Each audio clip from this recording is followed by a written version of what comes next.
folks. Are y'all ready? Y'all ready? Creating something new.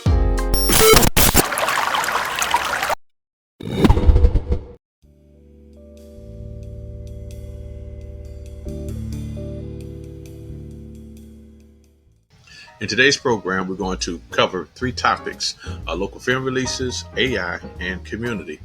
We'll discuss the latest films hitting local theaters. We'll also explore how AI is making strides in the medical field and its potential to improve patient care. Lastly, we'll introduce a nonprofit program focused on teaching you valuable skills like customer service, hospitality, workplace organization, and team supervision. Let's dive right in.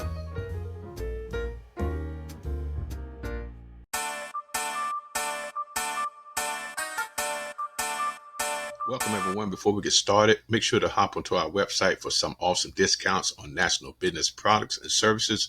Be sure to follow me at www.letslearn.work and subscribe to my channel at Let's Learn with Todd on TikTok and YouTube. All right, let's get started with the show.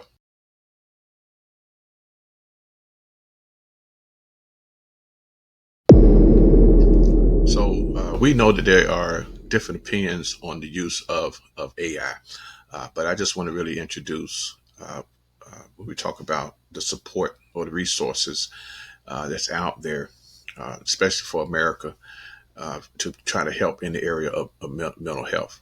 Access to convenient and confidential and quality treatment is available by phone and video.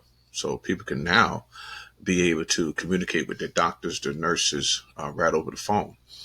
Matter of fact, in America, AI is being utilized to address mental health issues in innovative ways. AI technology can help improve access to mental health resources and support systems. AI-powered chatbots and virtual assistants can provide immediate assistance and guidance to individuals seeking help.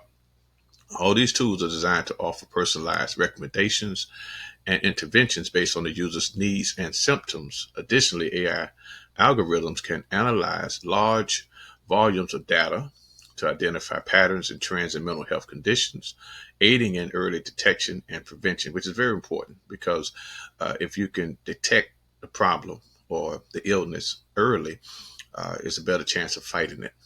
It is important also to note that while AI can be a valuable tool, it should not replace professional medical advice or therapy. And AI's role is to complement existing mental health services and provide additional support to those in need. I think that's a key word there. It's to complement, is to be a supportive aid. And even if you look on our website, or Sabato's Management Company's website, and that's www.smcinc.app. We have a mental health overview, and one of our partners provides that assistance with telehealth, drive engagement and use, strong results, and it's by the numbers. I say 1 in 5 adults in America experience a mental health illness. And that's by NAMI Health and Mental Health Facts. It's 81% of Americans point to the future of our nation as a significant source of stress. There's a 96.5 million Americans live in areas where there are shortages of mental health providers. And watch this, listen to this, 225 billion. U.S. mental health spending top 225 billion in 2022. So I want to get your feedback on that in this area before we move to our next topic. And if you will, reach out to me about that. Let's go over a few things before we go further.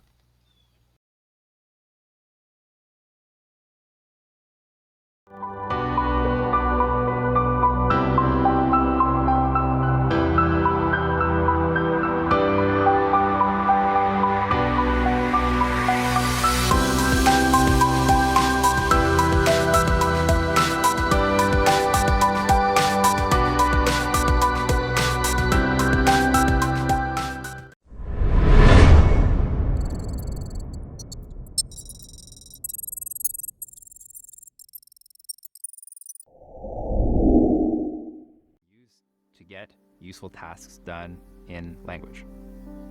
From another perspective, it's a system that can make dreams, thoughts, ideas flourish in text in front of you.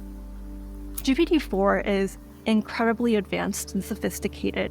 It can take in and generate up to 25,000 words of text, around 8 times more than ChatGPT. It understands images and can express logical ideas about them. For example, it can tell us that if the strings in this image were cut, the balloons would fly away. This is the place where you just get turbocharged by these AIs. They're not perfect, they make mistakes, and so you really need to make sure that you know the work is being done to your level of expectation. But I think that it is fundamentally about amplifying what every person is able to do. GPT-4 training finished last August, and everything that's been happening in the past few months up until we've released it has been a giant sprint to make it safer, more aligned, and also more useful. We have put in already a lot of internal guardrails around things like adversarial usage, unwanted content, and privacy concerns. And when we release a model, we know things are not done. We know we have to learn. We know we have to update. We know we have to keep improving all the systems around it to make it suitable for society. To me, the most compelling use cases of these technologies will come from starting with a real human need. The obvious one where these systems have really incredible potential is in education. GPT-4 can teach a huge range of subjects. Imagine giving a 5th grader a personal math tutor with unlimited time and patience. It's a great tool to bring learning to everyone in a way that is personalized to their skill level.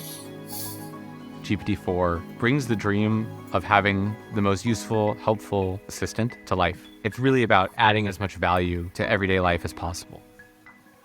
The partnership that OpenAI has with Microsoft is to shape this technology into something.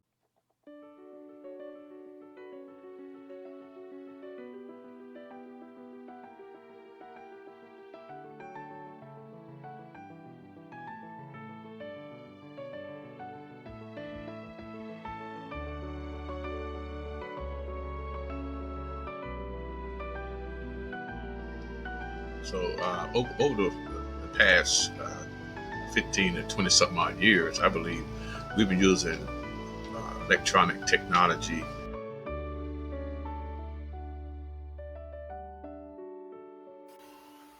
So I guess the question would be, is AI really a major threat when it comes to healthcare? It looks like it may be very beneficial. And we'll talk about that even as we go to our next segment in regards to movies and film. And I would say there should always be some caution when you are on social media or using technology in any capacity. So whether it's at home or in the workplace, electronic devices have become an integral part of our daily lives. From smartphones to smart homes, technology has revolutionized the way we live and work. So let's dive in and explore how you can make the most of electronic technology in your home or business. That's what I would say, but still with caution. And as we continue to study all the various areas of this new and improved technology and advancement of this technology, I think that going forward is going to be very helpful.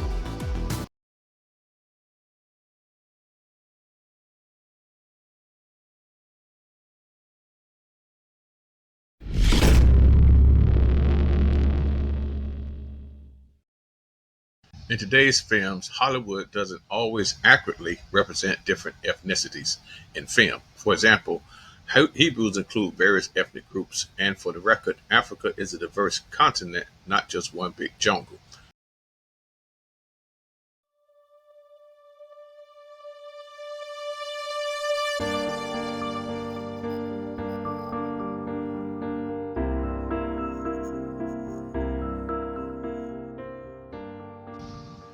I always was fascinated about how in America and in some of our surrounding European countries would present the Bible from just one ethnic perspective. So I believe that with AI, we can be able to dive in to a better educational conversation about the facts and the true history of all people. By utilizing AI algorithms, we can gain a deeper understanding of how geography influence ethnic identities, migration patterns, and cultural practices. This knowledge can contribute to fostering inclusive and diverse societies, as well as informing policy decisions related to urban planning, resource allocation, and cultural preservation. Now, I know we have to be careful about those particular areas when we use it just a generic form or even a centralized computer database to some degree to try to regulate the lifestyles and the cultures in today's societies. So, but I do believe that when it comes to putting in information in regards to people and their backgrounds and of their ethnicities and even cultural practices, you should get a broader scope, a broader, ideal sense of reason outside of just where you live at. So one of my goals is to bring a more balanced approach by focusing on facts and reality in the film industry. The Diaspora Group is excited to release a new film based on the biblical theme and book of Revelation. First episode will be shown in August 2023. In this film, it will reflect on how world issues in the last days will affect all groups and all ethnicities. You'll see it first right here on Let's Learn with Todd. Let's take a look at the trailer. My brother is not the same since I first mentioned the circle. I don't feel safe meeting in the market anymore. I believe someone is watching my every move.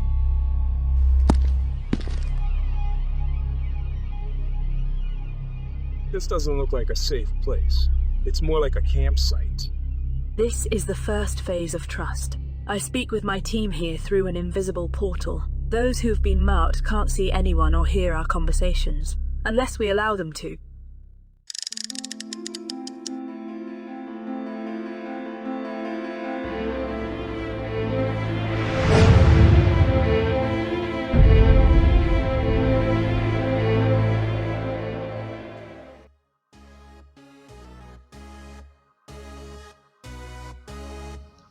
That was one of our very own films that we'll be bringing out, releasing in August of 2023. And we're excited. We got some exciting news for you. We're giving away free tickets to 2 local movie releases right here in Jacksonville, Florida. That particular film that you just got a snippet of view of, and then there's another local film that we also will be releasing that you can see in the month of August. Okay, but wait, there's more. We're also throwing in a free ticket for 3 lucky people to catch one of the hottest movies on the big screen in August 2023. All you need to do is register online at www.smcinc.app for your chance to win. Just a heads up, only 3 lucky winners will be randomly chosen for the big screen experience, but the tickets for the local movies is going to be free. All right, so again, all you got to do is register at www.smcinc.app for any of the movie showings. All right, and so what are you waiting for? Go ahead and sign up. Lights, camera, and action. So let's take another look at how animation is created for the big screen. But instead of just a local screen, let's take a look at the hard work that goes into making a movie. Let's check this out right here.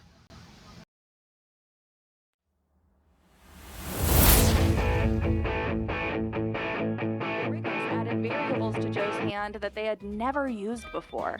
According to character model lead Mara McMahon, the team even added a control for each tendon in Joe's hands. But that was something that could kind of capture the tension in his hands as he's playing the piano. So there's a control for each hand just to make a tendon appear if the animator wanted to really emphasize that particular pose. These state-of-the-art hand and wrist controls weren't just useful for playing music. They also allowed for flexibility. Like Linguini and Ratatouille, Joe is tall and lanky and has a lot of frenzied movements that had to be highlighted in scenes where he is inhabited by 22. For all this, Joe had 477 controls in his face and 789 additional controls throughout his entire body, giving him 1,266 controls total. Conversely, they limited the movements on Dorothea to show her regal stature. They even went as far as removing subtle blinks and nods. It's all in the look, how they, hold their head up and how they just set their gaze upon whatever they're looking at. But sometimes it's the simplest looking actions or characters that prove the hardest to control. Take the counselors. They look like simple 2D lines, but they were the most complicated characters to animate. Doing the counselor characters for Soul was pushing our limits of what we could do, and it turned out amazing. That's building on 25, 26 years of history to get to that point. Terry consisted of around 300 controls. A new tension control allowed animators to sharpen or add an angle by assigning it a higher value. This allowed Terry and the Jerrys to randomly grow fingers off their hands. Plus, they were able to easily transition between Terry's multiple forms using just a few controls, pivotal in scenes where Terry mutates into objects on Earth, like this handrail or this bag of chips. But of course, even something so new and unusual couldn't have been made without looking to Pixar's past. The stretchy software that built Hank and Dante's tongue allowed Terry to disguise herself in elaborate ways, like in this heart monitor and this brick wall. And the counselors couldn't just move the way a person could, posing another major challenge. Since they don't have legs, right, they just slide around on the ground. The closest analogy was actually cars and that kind of stuff. That meant they needed to borrow from the same ground-locking technology pioneered in cars to keep the counselors in motion. When you get so good at making things move realistically, it's okay to sometimes let your imagination run wild.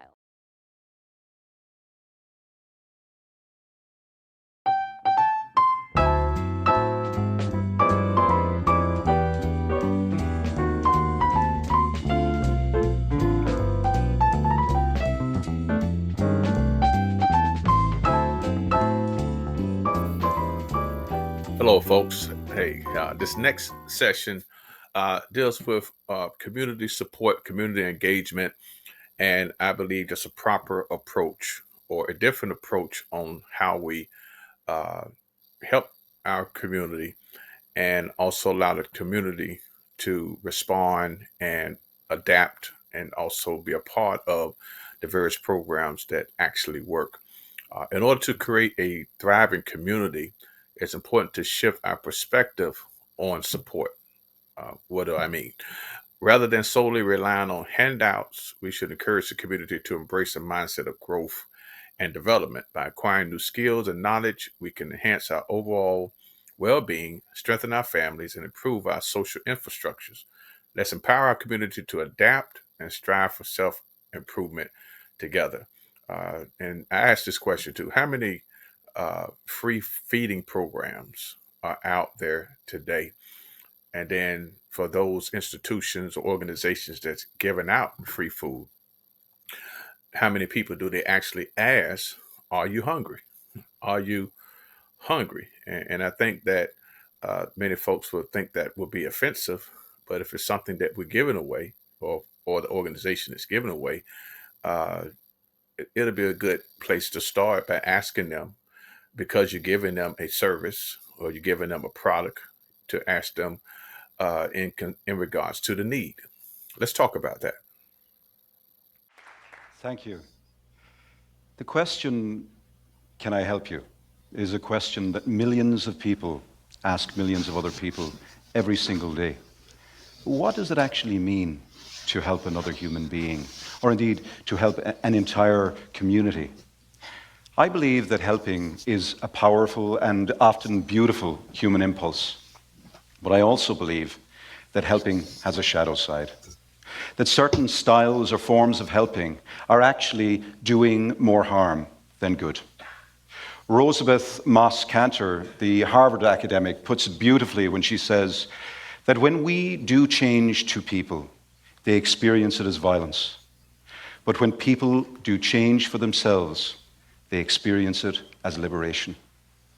Today, I want to present a very simple idea.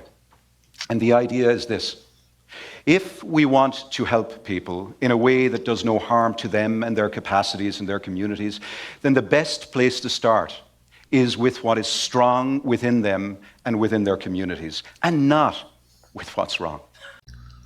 Wow. Wow.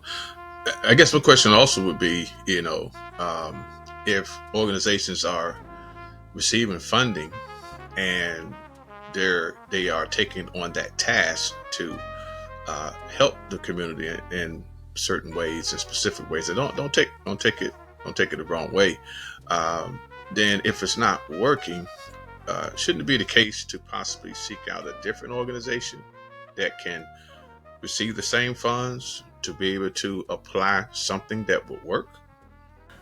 There is an abundance of evidence that calls us to this way of helping, including the 75-year study on what makes happiness possible, the longitudinal study from Harvard, which reminds us that it's best to lean into our relationships and to create community rather than lean into ourselves and money. And the work of the Kettering Foundation, which studies what happens when democracies work as they should. And indeed, here in the UK, the work of the New Economics Foundation, which has helped us to see the 5 ways to well-being.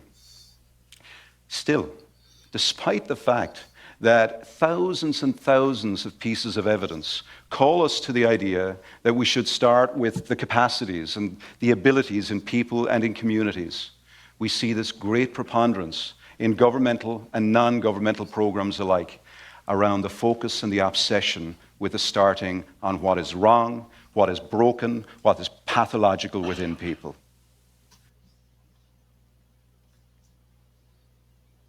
So one of the things that the organization that I'm connected to and the church I'm connected to as well, what we're planning and what we've been vigorously trying to accomplish is getting the community involved, youth involved, to learn a new skill in the area of customer service, hospitality, and food prep, catering, all those types of things from a basic standard platform. Now we're doing all that without a grant, without any financial support from governmental agencies. And I'm not saying that there would never be a need for that. I think that should be in the picture or on the table soon. But if it's a passion when it comes to seeing our community be empowered, it first has to start with the concern, not just from the point or perspective of you all got a problem, everybody got a problem, but I believe it should come from the point that we can build a strong community for all people, not just one group or one ethnic group of people, but for all people. And I want for those who want to get involved, those who would like to connect with us, not taking away from the organization that's already out there doing what they're doing, but here at Let's Learn and the Spados management team, we want to extend this opportunity to families. If you want to learn how to plant or even reap, be a part of that whole process of the seed planting and into these particular new gardens that we're developing in the Jacksonville area. And if you want to get involved with customer service from a cafe perspective, I want you to text your name and number to the number that you see on the screen. Text it there. It's going to put you, connect you to our list, and we'll be able to communicate with you. We'll invite you to all the meetings and things like that, so you can get involved. Don't miss this opportunity for your youth to join in, and for families to join in for this type of skill set training. You got to discover the power of shift. We got to discover the power of shifting our focus from the flaws within the community to the strengths that lie within. All right. And here's what we want to do. We want to introduce a world of endless possibilities beyond traditional college education. Our young people need a skill set. I'm not saying that college can't provide that, but as we see what's happening in the headlines today, there are many challenges to, or there's certain education that can be left out or changed. It really depends on who's in leadership in the state or in the nation, etc. So our mission is to empower individuals through a wide range of skill set training programs, whether it's business startup support, customer service, or job placement services. We're here to equip you with the necessary tools to explore new horizons. So let's get involved, and let's take advantage of these opportunities that are here that we want to provide to the community.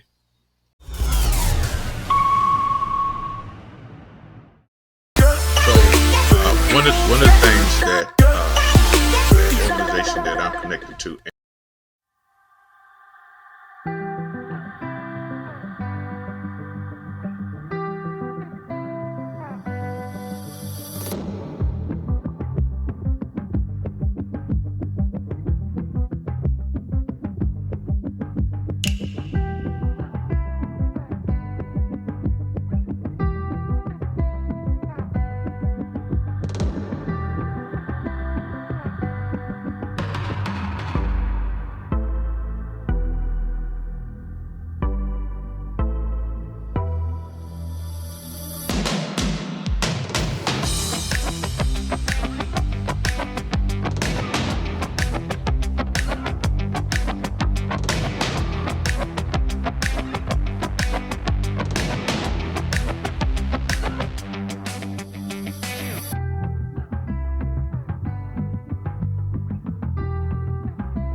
Hello, folks. Are y'all ready? Y'all ready? Creating something new.